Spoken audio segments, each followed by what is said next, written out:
त सिंधी कहाणियुनि खे बि ड्रामाटाइज़ कयो वञे ऐं तव्हां विजदान बि इमदाद हुसैनी जी शाइरीअ खे ड्रामाटाइज़ कयो आहे। त असां सम्झूं था शेख हयातीअ जो कहाणियूं आहिनि या नसर आहे उनखे या शाइरी ख़ुदि उन ते ईअं थिएटर प्ले कया वञनि त ईअं बि असां हयात खे उभारे सघूं था।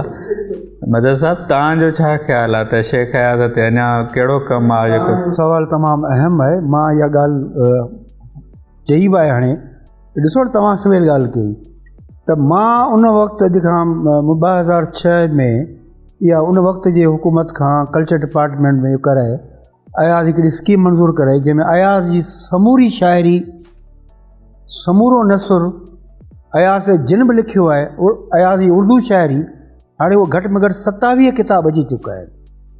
हाणे अयाज़ ते तमामु जे फ़न ते न ते लिखियो। हाणे ज़रूरत जी ॻाल्हि जी आहे त अयाज़ जे हिकु हिकु शइ ते लिखणु खपे। मिसाल तौरु दुनिया जे केतिरनि राइटरनि जे ज़ाती ज़िंदगियुनि ते लिखियो थो वञे, हुनजे इश्कनि ते लिखियो थो वञे, हुनजे महबूबाउनि ते लिखियो वियो आहे।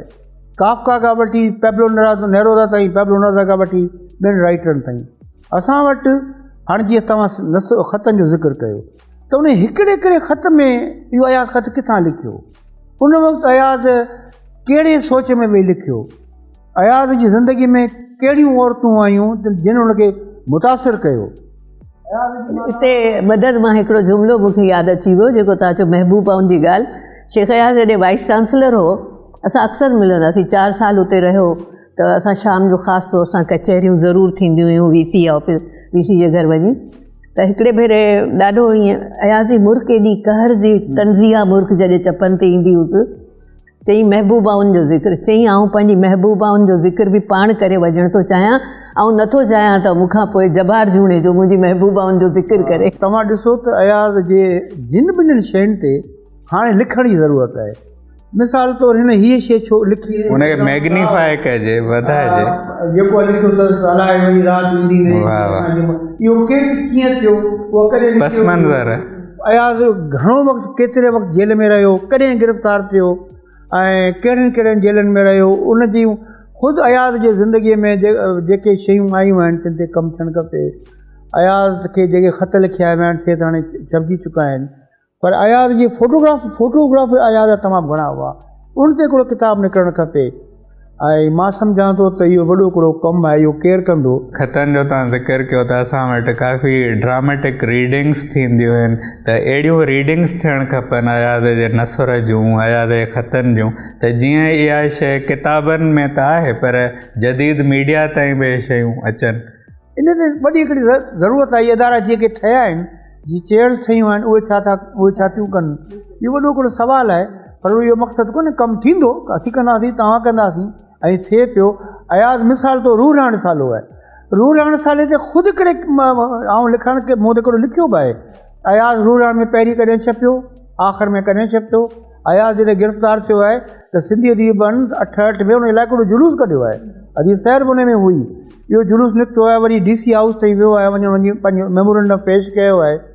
त इहे समूरियूं शयूं आहिनि। रूह राण में कहिड़ो नज़म छपियो, कॾहिं छपियो, रूह राण में जा जश्न जा कहिड़ा थिया। हिकिड़ो जश्न आयो जंहिंमें अयाज़ कोन अची सघियो, जेल में हो, ऐं अयाज़ सिंधी शामुनि में ईंदो हो, कहिड़ियुनि शामुनि में आयो, कीअं वियो। सही था चओ, अहिड़ा माण्हू लार्जर देन लाइफ था थियनि ऐं उन्हनि ते गुफ़्तगूअ लाइ हीउ वक़्तु तमामु मुख़्तसर आहे। बसि असां हिकु पंहिंजी मोहबतुनि जी भेटा शिकारपुर ते अयाज़ जेका ज़िंदगी गुज़ारी आहे, मूं हींअर रोशन हारा ते हिकिड़ो मज़मून लिखियो त मूंखे ख़ुदि शिकारपुर वञिणो पइजी वियो। उन कॉलेज में उन घर, उहे गिटियूं, उहे रस्तनि ते वञी पंधु हलिणो पियो। अयाज़ जी सोच छा हुई, इन सां तहक़ीक़ सवाल। बिल्कुलु तव्हां सही चयो। ऐं मैडम सर बि ॿुधायो त शेख हयात न सिर्फ़ु सिंधी ॿोलीअ जो पर उर्दू ॿोलीअ जो तमामु ख़ूबसूरत शाइरो, 2 किताब आयल अथसि। त अहिड़नि माण्हुनि ते तमामु घणी रिसर्च जी ज़रूरत आहे ऐं शेख हयात ते असां सभु फ़ख़ुरु था कयूं। हीउ महीनो अयाज़ जो महीनो आहे ऐं असां कोशिशि कईसीं त अयाज़ खे हिकिड़ो ट्रिब्यूट ॾिजे, जेका अयाज़ जी फ़नी ख़ूबसूरती आहे ऐं जेको जोश ऐं वलवलो हुन जी शाइरीअ में हो, उन ते हिकिड़े गज़ल सां प्रोग्राम जो ई पुॼाणी कंदासीं त बेमौत मुआ तोलाए कुठा इंसान हज़ारे मां न रुॻो। बेमौत मुआ तोलाए कुठा इंसान हज़ारे मां न रुॻो। हिन दुनिया में ए देस हुया नादान हज़ारे मां न रुॻो। तूं चयो न पुछां, तूं चयो न लुछां, पर तोखां हिकिड़ी ॻाल्हि पुछां, तूं कंहिं कंहिंखे ख़ामोश कंदे ऐलान हज़ारें, मां न रुॻो।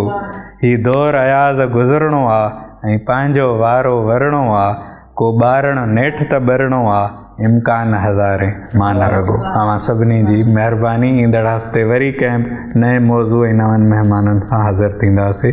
मोकिलाणी नाहे सदा